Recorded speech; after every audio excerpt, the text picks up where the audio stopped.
Good morning all of you. आज हम project management and financing के अंदर हमारा लेक्चर नंबर 14 स्टार्ट कर रहे हैं। लेक्चर नंबर 13 हमारा वर्क ब्रेकडाउन स्ट्रक्चर से रिलेटेड था।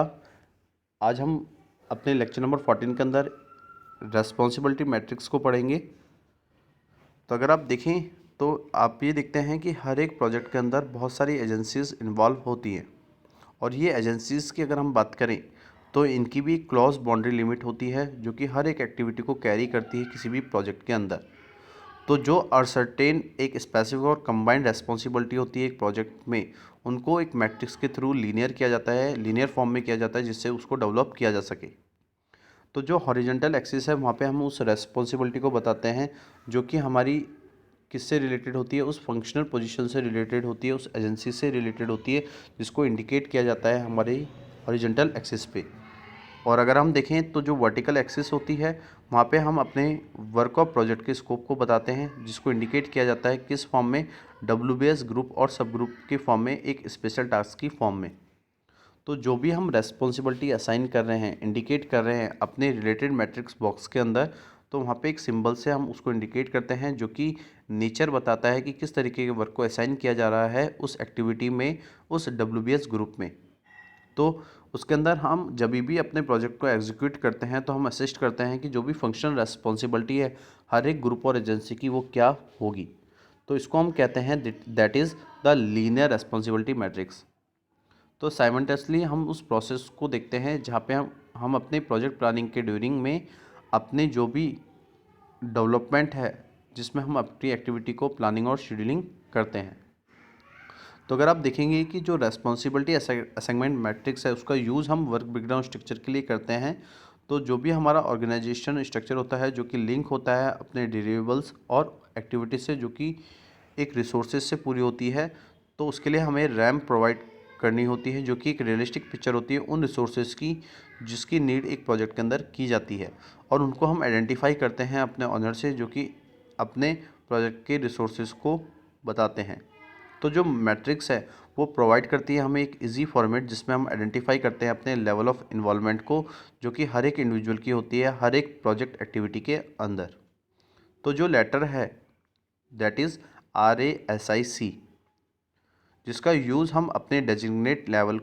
में इन्वॉल्व करते हैं। तो जो मैट्रिक्स है उनको समटाइम हम कहते हैं दैट इज़ द रेसिक चार्ट, कि अगर जो मैट्रिक्स हम देख रहे हैं, जो रेस्पॉन्सिबिलिटी मैट्रिक्स हम देख रहे हैं जहाँ पे हम अपने जो भी आउटसाइड एजेंसीज़ हैं उनका किस तरीके का रेस्पॉन्सिबिलिटी होती है एक पर्टिकुलर प्रोजेक्ट में, तो उसको एक रेसिक चार्ट के थ्रू हम देख सकते हैं। तो ये जो रेसिक चार्ट है उसमें जो हम लेटर्स को स्पेसिफाई कर रहे हैं दैट इज़ द RASIC, तो उनको किस तरीके से रिप्रेजेंट किया जाता है उस चार्ट के अंदर। तो जो R वर्ड है दैट इज़ द रेस्पॉन्सिबिलिटी। तो जो इंडिविजुअल और ग्रुप है जो कि अकाउंटेबल हो रहा है हर एक चीज़ों के टास्क को लेके, और उस टास्क के अकॉर्डिंग वो इंश्योर कर रहा है कि जो भी मैं टास्क करूँगा वो एक कंप्लीटेड टाइम में करूँगा, और जो भी टास्क को किया जाएगा उस पर्टिकुलर प्रोजेक्ट में वो अंडर द बजट होगा और उसकी एक एक्सपेक्टेड क्वालिटी होगी। तो हम रेस्पॉन्सिबल क्या कर रहे हैं वहाँ पे, हर एक इंडिविजुअल और ग्रुप को उस पर्टिकुलरली टास्क के अंदर इंश्योर कर रहे हैं कि वो अपने वर्क को टाइम पे कंप्लीट करेंगे, बजट के अंडर करेंगे और एक एक्सपेक्टेड क्वालिटी हमें देंगे। नेक्स्ट जो ई वर्ड है that is called the approve, कि अगर हम देखें तो जो इंडिविजुअल और ग्रुप हैं वो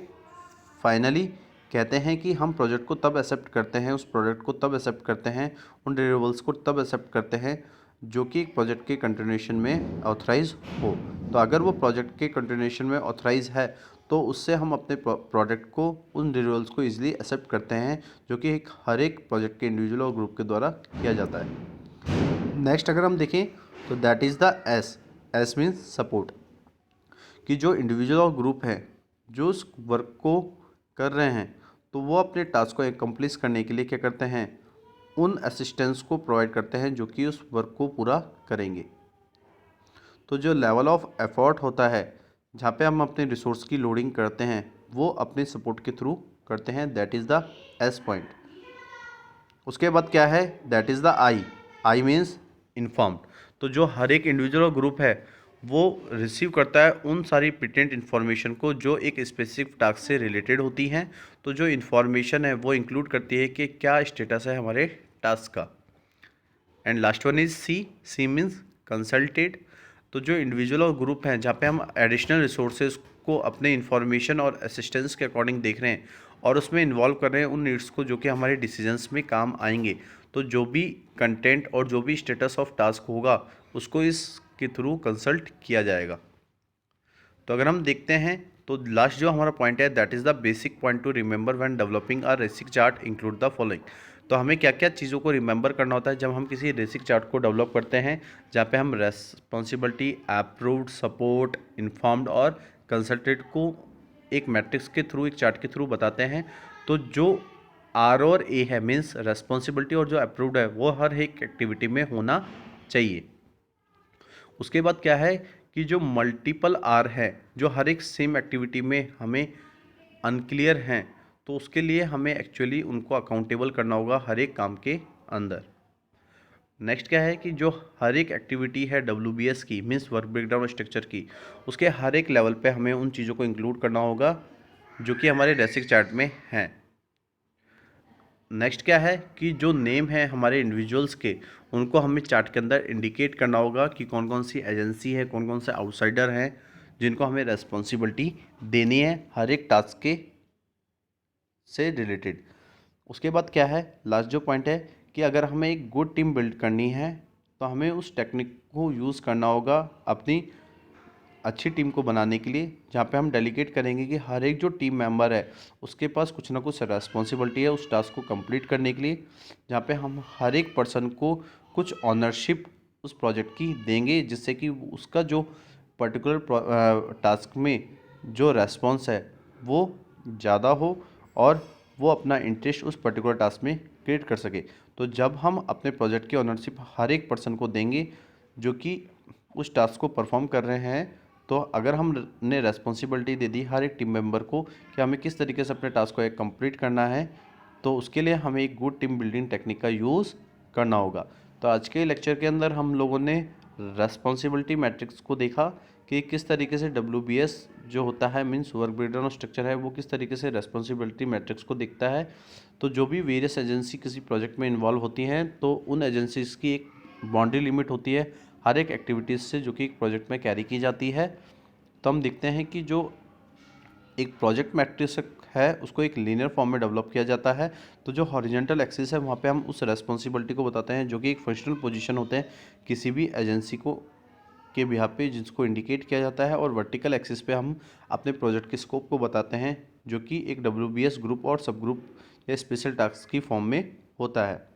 उसके बाद हम उन रेस्पॉन्सिबिलिटी को असाइन करते हैं जो कि हमारे रिलेटेड मैट्रिक्स की होती हैं जिनको एक सिंबल से इंडिकेट किया जाता है जो उस नेचर ऑफ वर्क को बताता है जो कि हम हर एक एक्टिविटी में असाइन करने वाले होते हैं अपने WBS ग्रुप के अंदर। और उसके अंदर हम असिस्ट करते हैं कि जो भी एग्जीक्यूशन है हमारे फंक्शनल रेस्पॉन्सिबिलिटी का वो उस ग्रुप और एजेंसी में क्या होगा, जिसको हम कहते हैं that is the linear responsibility matrix, जो कि ये बताता है कि जो रेस्पॉन्सिव असाइनमेंट मैट्रिक्स है उसका यूज़ हम वर्क ब्रेकडाउन स्ट्रक्चर के अंदर करते हैं जो कि ऑर्गेनाइजेशन स्ट्रक्चर के उस लिंक को बताता है जो कि ड्यूरेबल और अदर एक्टिविटीज़ ऑफ रिसोर्सेज में होते हैं। तो जो मैट्रिक्स है वहाँ पे हम रेसिक को फॉलो करते हैं एक चार्ट के थ्रू। तो जो रेसिक होता है उसमें हम आर का मतलब समझते हैं that is the responsibility, A means approve, S means support, I means informed and C means consulted. तो जो भी इंडिविजुअल और ग्रुप हमारे उस पर्टिकुलर प्रोजेक्ट के हैं उनको हम रेस्पॉन्सिबिलिटी देते हैं, उनको अप्रूवल देते हैं, उनका सपोर्ट करते हैं, उनको इन्फॉर्म करते हैं, उनको कंसल्टेट करते हैं, जिससे कि वो एक वर्क ब्रेकडाउन स्ट्रक्चर के अंदर हम अपनी रेस्पॉन्सिबिलिटीज़ को पूरा कर सकें। और उसके बाद जब हम किसी बेसिक चार्ट को डेवलप करते हैं तो हमें कुछ चीज़ों को रिमेंबर करना होता है कि जो आर और ए है मीन्स रेस्पॉन्सिबिलिटी और अप्रूव्ड है उसको हर एक एक्टिविटी में हमें मेंशन करना होता है, इंडिकेट करना होता है। और जो मल्टीपल आर है वो उसको सेम एक्टिविटी में बनाने के लिए हमें एक्चुअली अकाउंटेबल करना होता है हर एक वर्क के लिए। जो हर एक एक्टिविटी हैं हमारे WBS की उसमें हर एक लेवल पे हमें उनको इंक्लूड करना होता है। और उसके बाद क्या है कि जो भी नेम है हमारे इंडिविजुअल्स के उनको हमारे चार्ट के अंदर इंडिकेट करना होता है कि कौन से एजेंसीज़ हैं, कौन कौन से आउटसाइडर्स हैं जो कि हमारे हर एक टास्क को कंप्लीट करने में हमारी हेल्प करेंगे उस पर्टिकुलर प्रोजेक्ट में। और अगर हमें कोई अच्छी टीम बिल्ड करनी है तो उसके लिए हमें टेक्निक का यूज़ करके हर एक टीम मेंबर को कुछ रेस्पॉन्सिबिलिटी उस टास्क को कंप्लीट करने के लिए देनी पड़ेगी, जिससे कि हर एक पर्सन को अपने प्रोजेक्ट की ओनरशिप देनी पड़ेगी, जिससे कि वो उस टास्क को जल्दी से और बहुत अच्छे तरीके से अकम्प्लिश कर सके। तो आज का जो लेक्चर है वो हम यहाँ पे कंप्लीट करते हैं। आज के लिए इतना ही। Thank you so much and have a nice day.